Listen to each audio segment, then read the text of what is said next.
Хочу отметить особую роль Таджикистана в сдерживании угроз, которые исходят из сопредельных стран, имею в виду, конечно, проникновение наркотиков, террористов.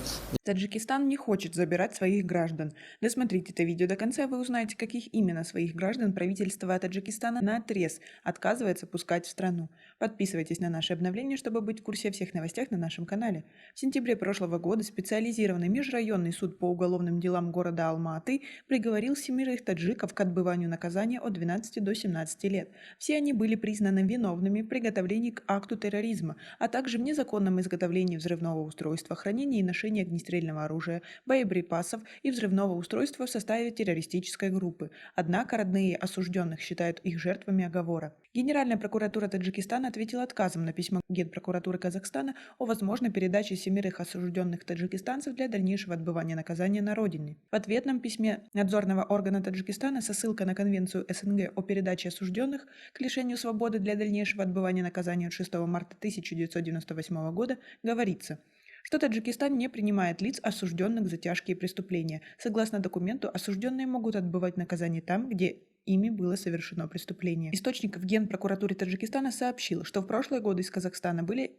этапированы для дальнейшего отбывания наказания на родину таджикские граждане, осужденные за тяжкие преступления, в том числе за наркоторговлю. Однако после бунтов в 2 исправительных учреждениях в Душанбе решили отказаться от приема таджикистанцев, осужденных за терроризм в других странах. Речь идет о 2 бунтах. Первый произошел в колонии строгого режима в Худжанде 7 ноября 2018 года, второй в исправительной колонии в городе Вагдад 19 мая 2019 года. В ходе обоих инцидентов погибло 50 человек. Власти возложили ответственность на осужденных за терроризм сторонников группировки «Исламское государство».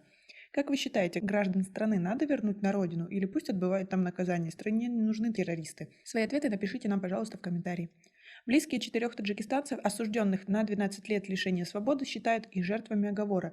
Границы закрыты из-за коронавируса. В каких условиях они содержатся, мы не знаем. Именно поэтому мы обратились в Генпрокуратуру Казахстана с просьбой о передаче наших родственников для дальнейшего отбывания наказания на родине, сказал дядя одного осужденного. По его словам, молодой человек, который был осужден до ареста, работал на стройке. В сентябре 2019 года специализированный межрайонный суд по уголовным делам города Алматы заявил, что 7 граждан Таджикистана под руководством духовного наставника по имени Устод Шахамат, находящегося на территории Афганистана в период с декабря 2018 года по 10 января 2019 года в городе Алматы на почве радикальных религиозных побуждений в составе террористической группы готовился совершить акты терроризма с применением самодельного взрывного устройства, которое изготовил же сам. Однако адвокат некоторых ребят в ходатайстве о повторном рассмотрении уголовного дела отмечает, что его подзащитный ничего не знал о подготовке терактов и только иногда заходил в дом, где жил действительно виновный человек.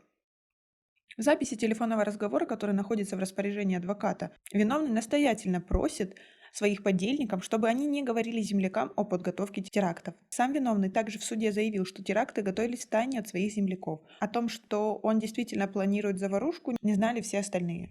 По официальным данным, более 10 тысяч трудовых мигрантов из Таджикистана в настоящее время находятся на заработках в Казахстане. Время от времени происходят такие инциденты.